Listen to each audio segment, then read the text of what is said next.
Ya, este gobierno realmente ha venido, y voy a tomar una palabra muy coloquial, de tumbo en tumbo.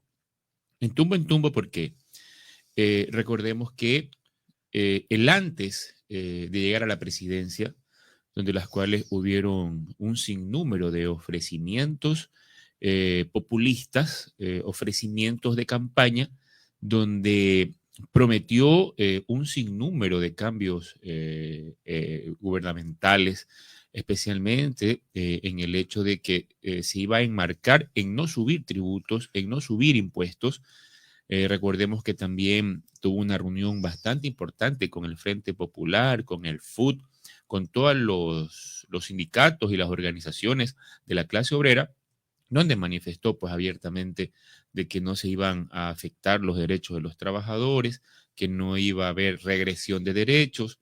Recordemos también que se reunió con los señores de la UNE, de la Unión Nacional de Educadores Nacional, donde manifestó pues el reintegro del sinnúmero de maestros desvinculados, que son más de 900.000 maestros, también sobre el alza salarial, la equiparación salarial. Bueno, en fin, un gobierno en donde anterior de ser gobierno prometió, pero una vez ya posesionado siendo gobierno, realmente le ha faltado mucho en el sentido del cumplimiento de sus ofertas de campaña. Debe ser que a lo mejor se encontró con una realidad totalmente diferente, un país quebrado, endeudado, el gobierno anterior de los 14 años, ahí estuvieron dos presidentes, prácticamente se alzaron con el santo y la limosna y no dejaron para el resto. Bueno, la crisis creo que era conocimiento de todos. Y recordemos que el señor Glasso decía que tenía la varita mágica para poder transformar la parte económica, la parte social y más que nada la parte productiva del país. Pero bien es cierto que hemos sufrido una crisis a nivel nacional, también una crisis local y aparte pues el alimento adicional que es el tema de la pandemia.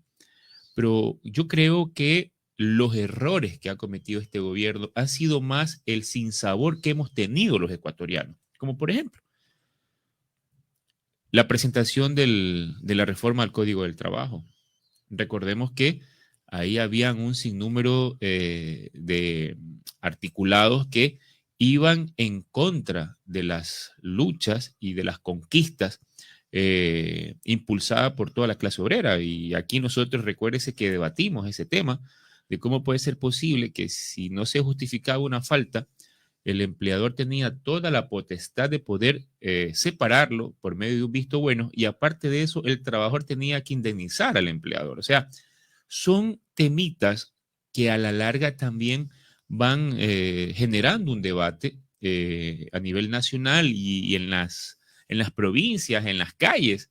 Y por ello yo creo que fue en sí no sabia, pero tuvo esa convicción de rechazar y de negar ese proyecto de ley, porque igual tampoco no se marcaba en lo que establecía el artículo 140 de la Constitución, que nos habla acerca de la materia al momento de presentar proyectos de ley. Sumo tres a la vez, se puede analizar uno para que pueda ser debatido en la Asamblea. Sin embargo, hay que destacar también de repente algo que por un lado puede ser positivo, pero por lo otro, si no se controla la especulación, va a ser realmente bastante duro.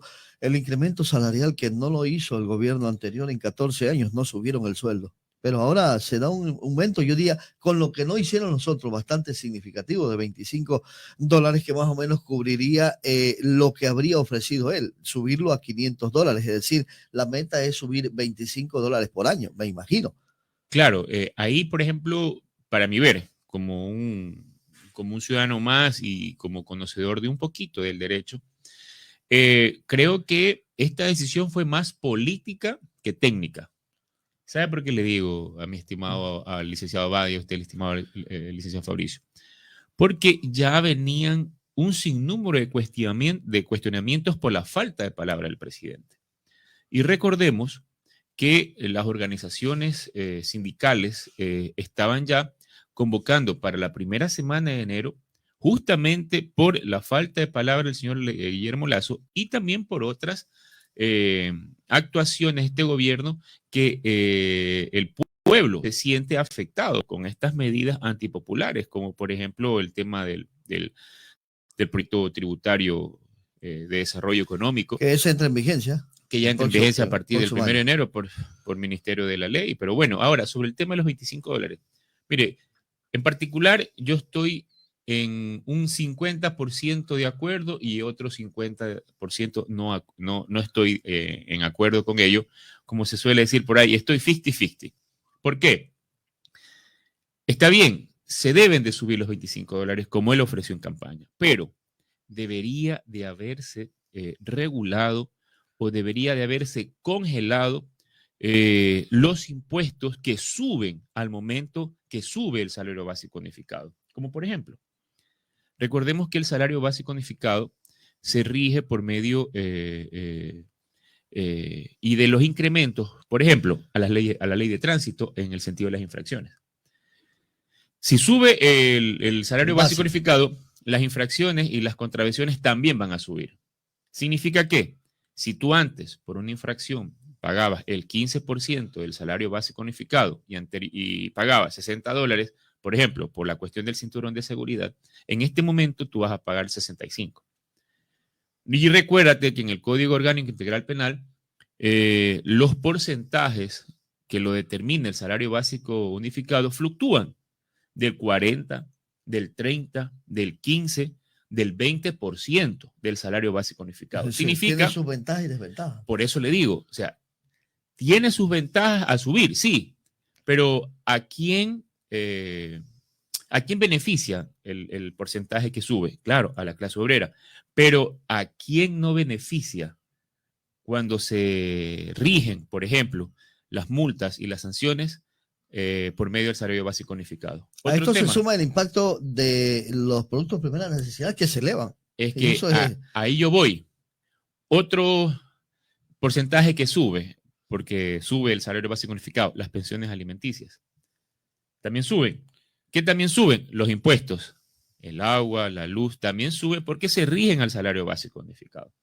Entonces, este gobierno, yo creo que antes de haber tomado esa medida política y no técnica, tenía que haber impulsado un decreto ejecutivo de congelar, digámoslo así, por este año, justo los impuestos y las prebendas que suben por medio del salario básico unificado. Ahí podríamos decir que equipara un poco la subida del salario básico unificado. Ahora, sobre la canasta básica, por supuesto que se va a ir por las nubes, y no solamente por el hecho del alza de los salarios, porque recordemos que en el 2009 y en el 2010 también hubo una alza del 6.25%. Estábamos hablando de una alza de $13 y al siguiente año una alza de $8, que más o menos equipara la misma cantidad que ahorita la subió el presidente de la República, el señor Lasso. ¿Y qué es lo que sucedió?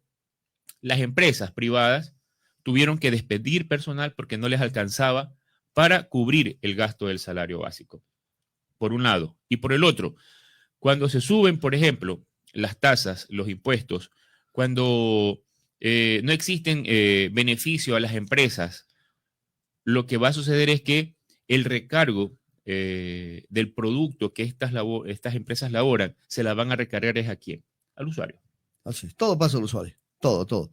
Mire, una cosa fundamental que sería bueno a lo mejor si se cumple y que es una cosa a futuro para decir que no todo es malo del gobierno, ha anunciado que va a cumplirse esto de los créditos a un bajo interés. Si se cumple, bueno.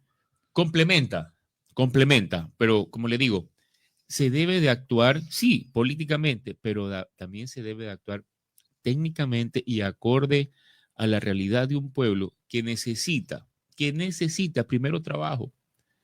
Porque, ¿cómo tú piensas que se va a reactivar una economía si no se le da la oportunidad a que el joven, el adulto mayor, puedan tener opciones laborales? Y lo peor de todo es que aquí, no sé si este gobierno maneje de la misma manera, pero los que han estado anteriormente han maquillado mucho las cifras del empleo y subempleo, que prácticamente las dos las han unido y se tiene un alto índice supuestamente de empleo y subempleo, pero no es así. Aquí lo que vemos es mucho comercio informal, que prácticamente nosotros no podemos tarifar un mensual concreto de una persona que te está en el comercio informal, pero a ellos lo tienen como su empleo también. Ahora, hay una cosa en que el gobierno sí nos va debiendo, el tema salud, pero sobre todo en educación. Al magisterio en este incremento no habrá incremento. Tampoco se toma en cuenta la nueva ley que se ha planteado y se les está dando vueltas y vueltas. Es decir, con el magisterio este gobierno sigue en deuda. Y seguirá porque lo que ni en la reforma tributaria, ni en la presentación del proyecto del presupuesto del 2022, y en ningún lado yo he visto potencializar, como lo establece la Constitución, sobre el 4% del Producto Interno Bruto y del 6% para fortalecer la salud y la educación. Y eso lo dice el presupuesto. No hay que ser mago ni saber tanto de economía para entenderlo. Eso está establecido en la Constitución y es ahí donde a mí me da mucha pena, sinceramente. Mire, hace unos 5 días operaron una amiga y mire, ella tuvo que llevar al Hospital del Sur todo. O sea, todo. Porque ahí prácticamente le dijeron, amiga, nosotros aquí lo que tenemos son los bisturí y los doctores. Ni gasas. Pero tráigase las gasas, tráigase las medicinas, tráigase todo, porque desgraciadamente no tenemos medicinas. Mire, así no se puede tratar al pueblo. Existe el recurso, pero sin embargo, este gobierno lo que hizo fue reducir el presupuesto, más de 290 millones de dólares a la salud y más de 260 millones de dólares a la educación. Entonces, si vamos nosotros a gobernar un país, pues yo creo que deben de existir prioridades y la prioridad en este país es la salud y la educación, sabiendo que no, en su gran mayoría, hay muchas personas que no están afiliados al IES, incluso eso es otro tema también, y pues que ellos están aspirando a acceder a la salud pública, porque igual no tienen recursos para irse a una clínica privada donde una noche te cuesta como $800. ¿De dónde lo paga?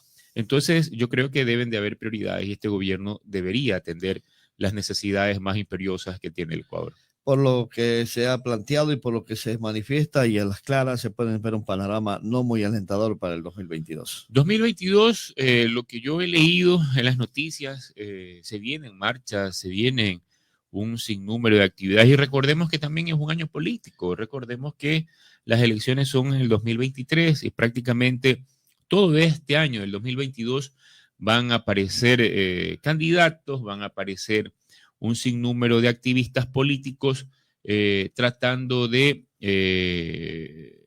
un grupo, me imagino yo, contra el gobierno, otro grupo a favor del gobierno, pero yo creo que lo más importante es de hacer esta clase de análisis porque yo creo que el gobierno del señor Guillermo Lasso tiene sus ventajas, pero también tiene unas grandes desventajas y yo creo que entre una de ellas y hasta ahora es la falta de credibilidad y de seriedad en hacer aterrizar sus propuestas de campaña y más que nada que gobierne junto al pueblo. Okay. Gobernar con la empresa, gobernar con los empresarios, yo creo que ya tenemos nosotros ejemplos claros. Recordemos al señor Gutiérrez, recordemos al mismo señor Maguad, donde el señor Lasso fue parte de ese gobierno. Entonces pienso que realmente esperemos que las políticas públicas que impulse el gobierno del encuentro para el 2022 realmente sean en beneficio del país y de todo este grupo grande de ecuatorianos que tenemos la esperanza, por ejemplo, de conseguir empleo y de que tengamos el buen vivir como lo establece la Constitución.